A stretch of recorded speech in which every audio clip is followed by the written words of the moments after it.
Hello, everybody. I've been asked to talk tonight about my life story and how group therapy has played a large part in it. I hope I don't embarrass anybody, but that's what I plan to do. So it's interesting to me that the 4 speakers in this series on group therapy that have been presented at CMPS have such different stories. Dr. Elliot Zeisel was born into an Orthodox Jewish family in Rockland County. Dr. Jack Kerman grew up on a farm in upstate New York. Is that right, Jack? Correct. Yeah. Dr. Dolores Welber is from Oklahoma. Maud, Oklahoma. Okay. One of the blessings and miracles of my life is that somehow we all found each other. That somehow, through very diverse paths, we all ended up here in this community of students and teachers and analysts and artists and oddballs and geniuses, all of us committed to the idea that saying everything can save our lives. I, like my colleagues, have found a second chance family here at the center, and I'm grateful every day for this evolved community and for the fact that I'm a part of it. I feel very blessed to be here. As Elliot told you, I am from Texas. I was born in Houston, Texas. I grew up in a family of hardscrabble rice farmers who discovered in the 1920s that there was a big oil well under their rice farm. So it was a wonderful childhood in many ways. It was privileged, rambunctious, full of life. I'm remembering what Dr. Ben Margolis told me once about his early life. He said, "You know, Dr. Holmes, I was a wonderful young man. I was very sensitive, very warm, very intellectual, full of life. My only problem was that I was crazy." Well, this was the problem with my family. We were crazy. This crazy clan had a cowboy mentality. They believed in action. They were absolutely clueless about the power of the word. I remember the day shortly after I began my second analysis. I went into my analytic session and I said to my analyst, "You know, I got so angry at my husband last night that I socked him." And my analyst said to me, "You know, you don't have to sock him. You can say, 'I'm so angry at you that I feel like socking you.'" This was an inspiration to me. I mean, it was like Abraham receiving the voice of God. I felt like, you know, Dumbo, the little flying elephant, when he gets his red feather, and he thinks the red feather is enabling him to fly. Using words instead of fists or fingernails or baseball bats, this was a radical and liberating idea to me. Knowing that I could talk instead of act helped me take off and fly. And by the way, I've been sticking to that policy ever since. Words. Words instead of impulsive action. But it wasn't really the action that propelled me out of Texas. Truth be told, I was pretty good at holding my own in all the fist fights. It was the racism and the sexism. Remember, this was Texas in the 1950s and the 1960s. And even as a child, I felt deeply offended and saddened by the way the black men and black women who took care of me and my family were treated. I remember I couldn't have been more than 3 years old, and I thought, this is wrong.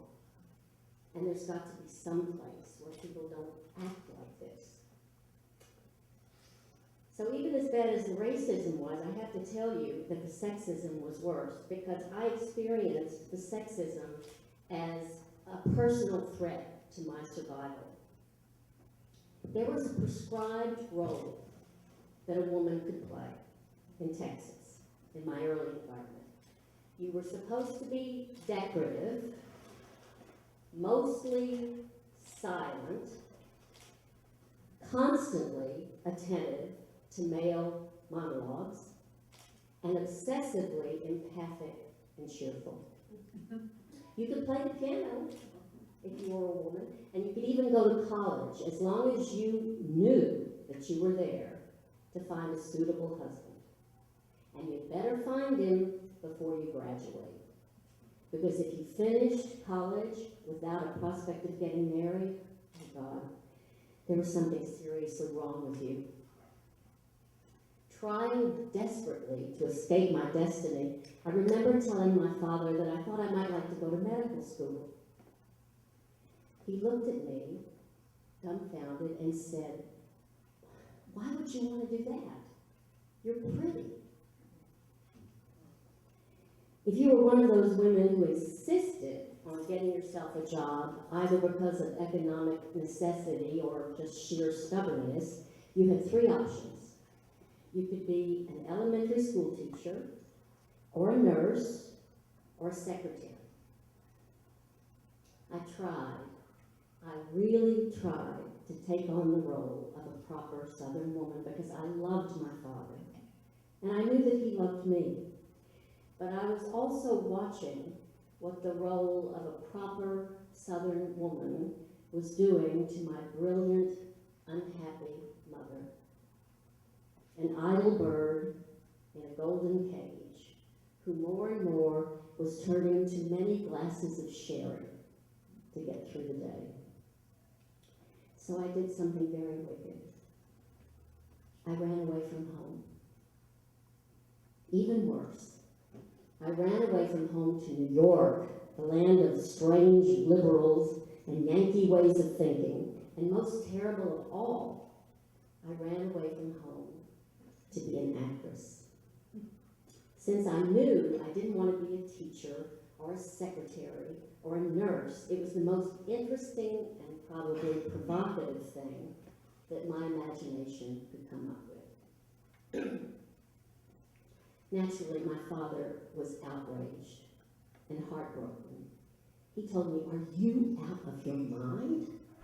You are going to end up surrounded by scoundrels and fruitcakes."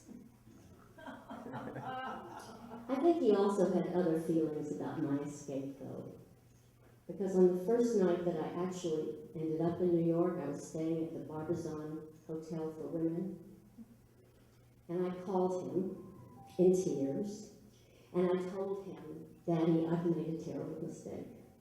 I don't know why this didn't occur to me before, but I realize that I don't know a soul in New York.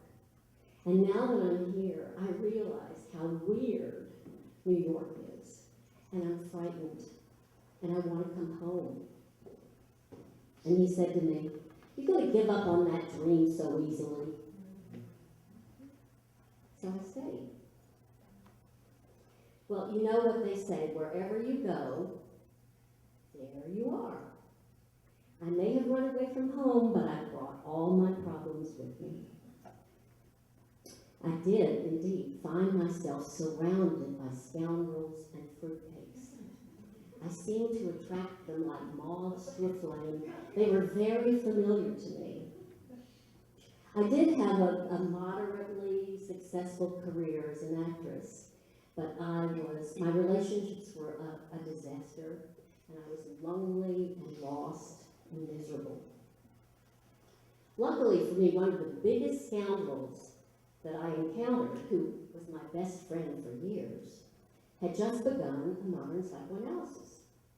And she said to me, "You need to be analyzed. If you want to be a great actress, you need to be analyzed." Thank God she was a charismatic psychopath, because she was very persuasive. So I started my first analysis. And after a slow start, Remember, Southern women are not supposed to talk about themselves. I really, really warmed up to it. My first analyst was in a group with Lui Ормонта, who was one of the most gifted group therapists who ever lived. My analyst, like so many other therapists at that time, thought that Lou hung the moon.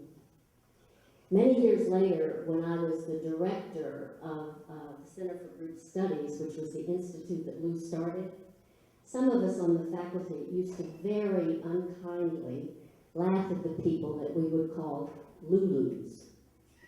These were people who were in Lui Ormonta's groups who worshipped the ground he walked on and would stare at him adoringly in group and say, "Oh, Lou, Lou." My first analyst was a Lulu, and he was in a big hurry for me. Almost from the beginning of my analysis, he said to me, "You must go see Lui Ормонта and join a group." Now, this was a really excellent idea. The problem was it was 5 years too early. Just as I had tried to please my father, I wanted to please my analyst. So despite my misgivings about the idea of being in a group, I went to see Lui Ормонта. Lou sat down, and he cheerfully asked me to tell him about a dream. At which point I burst into tears and was incoherent for the rest of the 50-minute hour. I was a pre-verbal baby in the office of the principal. Lou, very sensibly and correctly, sent me back to my analyst, telling him that I was too narcissistic and probably not bright enough to be in a group. My analyst was so mad at me for misbehaving in the principal's office and embarrassing him that he told me what Lou had said about me. Very hostile on the part of my analyst, but also helpful, because I still had that Texas tendency to come out swinging when I felt attacked, and I thought, that bastard Lui Ормонta, I'm going to show him, not bright enough, what bullshit. I'll be back there and I'll show him a thing or two. Well, it did take me 5 years of analysis before I felt that I was ready to brave a group. But I did go back, and I managed to demonstrate to Lou that I had the intellect and the maturity to be worthy of one of his groups. And this brings me to a point that I want to make about individual analysis and group psychotherapy. I do not think that an individual analysis and group therapy provide the same service. I know there are many group therapists who completely disagree with me. I think Lou was a group therapist who would disagree with me.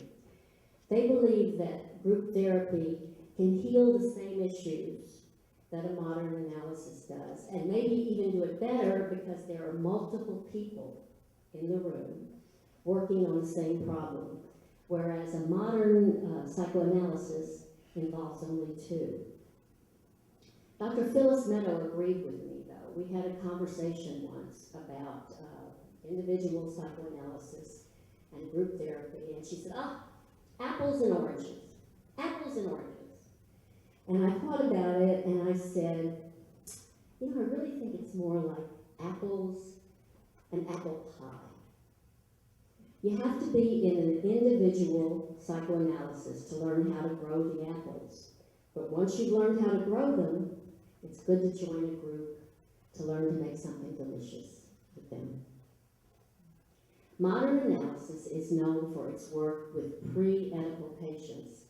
We use techniques like joining, mirroring, honoring the contact function, using emotional rather than intellectual communication. All of that is to replicate the journey from the womb to the first day of school. And this is certainly what happened in my first 5 years of analysis.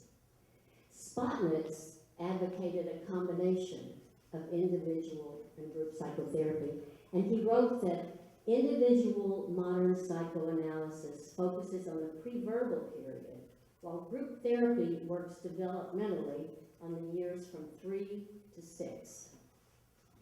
In my 30 years of working as an analyst, I've noticed that most of the patients who come to me for individual analysis are not ready to be in a group. They're just too young. They need to spend time in a dyad before they're ready to go out and play in a group. Unless you're a person who comes to therapy with a very strong ego, and you're just there maybe because you've got a temporary life crisis or you've got a few personality problems to tweak, those kinds of people can start with group therapy. But most of us need a time in individual analysis before we're ready.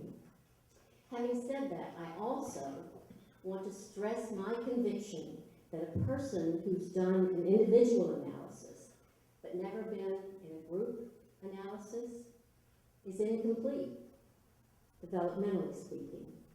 And I do know people who've been with their individual analysts for 30 years, but they've never tried a group, and I think they've really missed a vital experience. When I went back to Lou 5 years later, I didn't cry. I talked. He grinned at me and he said, "Wow, you and Dr. B have done a fantastic job. You've become a person. I see that you really know and understand your own feelings. Now it's time to come into a group and work on knowing and understanding the feelings of others." So I began a group with Lou. Little did I know that I would be there for 35 years. My first analysis had enabled me to get married. Never mind that I married a gorgeous, intelligent scoundrel who also happened to be a little bit of a fruitcake. I got 2 amazing children out of that marriage, for which I will be forever grateful to their father. My new group and my second analyst helped me raise those children. They developed into what Arnold Bernstein calls Wunderkind, which are children who are raised by parents who've been in a modern psychoanalysis. My children were co-mothered by my 2 modern analysts, and I'm immensely pleased with the way they turned out. When I started group, I had gained a lot of insight through my first analysis, but all of my relationships were still following the repetition compulsion. In individual analysis, the constrictions of the repetition compulsion are very hard to crack. That's what my new book is about, Wrestling with Destiny, about the difficulty of surmounting that rigid hold the repetition compulsion has on us. It's not uncommon for a person who's had 10 or even 20 years of analysis to be able to tell you all about her personal dynamics. She can say, "Oh, I've never had a good relationship. I've never been married because I keep choosing my mother over and over again." Or they'll say, "I never fulfilled my potential as a writer because I realized it would be a betrayal of my unsuccessful father." So they can tell you their problems. They have lots of insight, but it hasn't seemed to really help them change. They probably totally explored and understood their repetitions in individual psychoanalysis, but what they need is practice in trying something new. Group is the place to break the back of the repetition compulsion. Group is a little in vivo lab where you can practice all sorts of new and anxiety-provoking relationships. Lou Ормонta discouraged group members from monologuing about their sad childhoods or their abusive husbands. He would say, "Does anybody here in this room make you feel the way your neglectful mother made you feel?" Or, "Which of the men here reminds you of your mean husband?" He demanded that members work in the here and now with others in the room. He called this immediacy, and this was one of his major concepts. He thought that immediacy was what gave groups their dynamism, that it was a secret to running a dynamic group where where things really happened. He encouraged his patients to stay in the moments and work toward the goal of what he called progressive emotional communication. And by that, he meant learning to talk to people with an interchange of honest feelings in a way that really moves a relationship forward. People would like to contemplate their belly buttons in group, or tell somebody else, you're lazy, you're dishonest, you. And Lou would constantly say, what are you feeling toward that person? He would help you practice communicating not what you thought the other person was doing wrong, but what that person was inducing in you, the feelings you were having. And those kind of feelingful exchanges just made an enormous difference in the ways that people related to each other. In the group, I had the opportunity to fall in love with all the men who followed my repetition compulsion. There were plenty of sadistic, seductive men there, and I was delighted to fall in love with them. But this time, I had others watching and communicating to me about their impressions of what was going on. And I was raising my consciousness about what was actually happening. I also had the opportunity to meet some new kinds of people, some mensches. Does everybody know what a mensch is? Anybody who doesn't? I didn't know what a mensch was. What's a mensch? A mensch, first of all, I didn't know because I'd never encountered Yiddish till I came to New York, but I'd never really met a mensch in Texas either, so I was clueless about mensches. Mensches are, now somebody can correct me if I'm wrong, they're men who are just good souls. Women too? Is it there's no gender? Okay. Good souls. Some people say a person, right? So there were lots of mensches in Lou's groups, and initially they bored me to tears. I had no interest in them at all. I found them boring. But gradually, I was struck by their goodness and empathy and intuition and integrity, and they began to grow on me. And they became more interesting and then more exciting than the seductive sadists, which had always been my first choice. I was also able to explore my relationships with women and play with my rigid insistence to constantly be the big sister. I like to be the big sister with women because it made me feel like I was in control. And while I was doing it, I was always feeling guilty and trying to hide my talents and strengths. So in the group, I learned other ways to relate to women. One of the most important things I learned was that when a woman tells me that she's frightened of me, she's dangerous. Very important lesson. Miracle of miracles, I really did begin to become interested in other people's feelings. And the group helped me develop the skills to be genuinely empathic and intuitive. As that began to happen, the world went from black and white to technicolor. I realized that what Lou had told me once was true. He said to me, everybody, I said this on Saturday, but it bears repeating. He said to me, everybody who comes into group wants to be loved.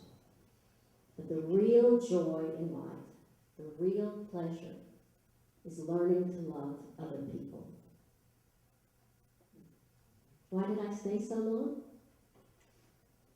The group became the nurturing family I had never experienced, a holding environment where I could bring every challenge that life threw at me and talk about it, till with the help of the collective genius that was that group, I could decide what I wanted to do and how I wanted to proceed. It was also beginning to dawn on me, very gradually, that it might be more interesting to be an analyst than to be an actress. Group was helping me think like an analyst as I worked with all kinds of scoundrels and fruitcakes and mensches and wise women in Lou's group. I very tentatively told Lou that I thought I might want to become an analyst. I think what I was afraid of is that he was going to tell me I wasn't bright enough to be an analyst. Instead, he jumped on the bandwagon. He encouraged me. He said, "Oh, you've got to go to social work school." And it was Lou who got me here. He sent me to CMPS, for which I'll be forever grateful to him. With the group's help, I was also able to muster the courage to end my very unhappy relationship with the father of my children. While I went through that very painful divorce, I used to complain in group that the only mentions in the world were the men in Lou's group. And Lou always told me, when you're ready, you will see good men everywhere. And he was right. When I really began to believe that I deserved loving kindness and steady, friendly companionship, I found a wonderful man in the world to marry, who suddenly seemed as familiar to me as all the Menches who had loved me and who I had learned to love in the group. Thank God I was only 49. I believe all patients, sooner or later, need to be in a group if they want to achieve their full potential. I also believe that all analysts should learn the technique of modern group analysis so that they can help their analysands move from the symbolic, loving, maternal arms of an individual psychoanalysis into the world of people and relationships that group can provide. All analysts know that the most crucial part of the training to become an analyst is to experience a personal psychoanalysis. And I believe the same is true of group psychotherapy. The best way to learn to be a group analyst is to participate in group as a member. I took lots of courses on group at CMPS and at the Center for Group Studies, but really the most important part of my education as a group therapist occurred in those 35 years with Lou. Part of the training here at the Group Center is going to be a requirement to participate in group, is that correct? Eventually. Yeah, I think we decided that you don't have to be in a group when you start this new training, but the goal is eventually to join a group and to run a group, is that correct? Yeah, okay. In any case, if you haven't tried group, I recommend it to you. It will teach you not only how to run groups, but more importantly, I believe it will open your eyes to the richness of the object world and hopefully provide you, as it did me, a second chance family. Thank you.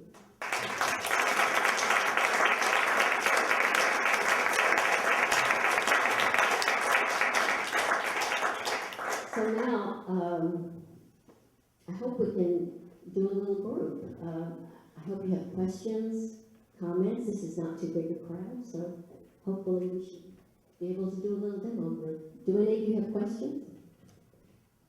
Yes. Well, my question was going to be that I wanted to hear you talk about your experience of leading the group, but now I see that I'm going to witness that maybe personally. Right. So. Good. Yes. You mentioned about becoming more intuitive, Yes. and my question, not being a therapist, but being in a group, is that there are certain people in that group, and non-verbally, I'm picking up messages from them, what's going on, okay? And one of the members in the group, the facilitator, kind of stopped me because I zeroed right in on two major issues in his life that he wasn't sharing. You were reading his unconscious? I don't know what I was talking about. One was a health issue and one was, his relationship issue. So I'm wondering, as a group leader, how do you deal with that? Do you put that on the back burner? Do you move that into the arena of individual therapy? You mean if you Do had you to rely on it? Is it real? Oh, it's real. It sounds like your intuition is very real. Are you saying that you have intuitive thoughts about someone in the group that maybe they're not aware of yet? He confirmed them. I Oh, mentioned them, he confirmed them, and he hasn't been back to the group. He didn't like it. Yeah, that's the problem. He hasn't been back, and I'm a group member, and the facilitator kind of stopped me. That's the problem with telling people the truth.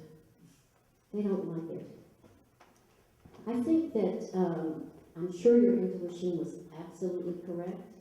And I think it's probably good to be very cautious about being too energetic about interpreting people to themselves. I also think it's a good idea as a group leader to let the group do that for you. It's much better to get other members of a group to talk to a person about something that they might not want to be ready to know than if you, as the leader, come in and tell them. Yeah. But I'm sure your intuition was correct. It just may be, as with me, 5 years too early to confront him with your awareness of what's going on. Would that be like the same as like waiting for the contact in a, like with an individual? Yeah. Yeah, in individual analysis, we wait for the contact because we don't want to overstimulate the patient. The patient has to lead. He needs to know and put it into words before we put it into words. Because there's a wonderful new article in the latest Journal of Modern Psychoanalysis by Mary Shepard, and she talks about how our brains have evolved to reject the unfamiliar. It's a survival mechanism. And that happens in analysis. If something is unconscious, it's unconscious for a very good reason. And if someone assaults that defense, the brain is in contact with something which is very unpleasurable and unfamiliar, and it must reject. So that's why we wait for the contact till the patient is beginning to know something. Yes? You had mentioned that when a woman tells you they're frightened of you, that they're dangerous. What's behind that? Good question. You know, for years, do you find me frightening, Mr. Hoover? No. Oh, good. I got that a lot in the group, particularly from women.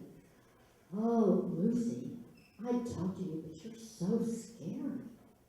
And I would twist myself into knots, reassuring that person that I wasn't dangerous, I would never hurt them. And finally, I realized how aggressive that was. That they were really aggressing against me to tell me that I was scary. So I changed my tack. If a woman would say, oh, you're so scary, I just can't talk to you, I'd say, you know, you're absolutely right. You better be careful because I might eat you up. And it always made them furious. Rage would just pour out of them. So I realized they were projecting their own aggression into me. That's what I meant by that. Thank you.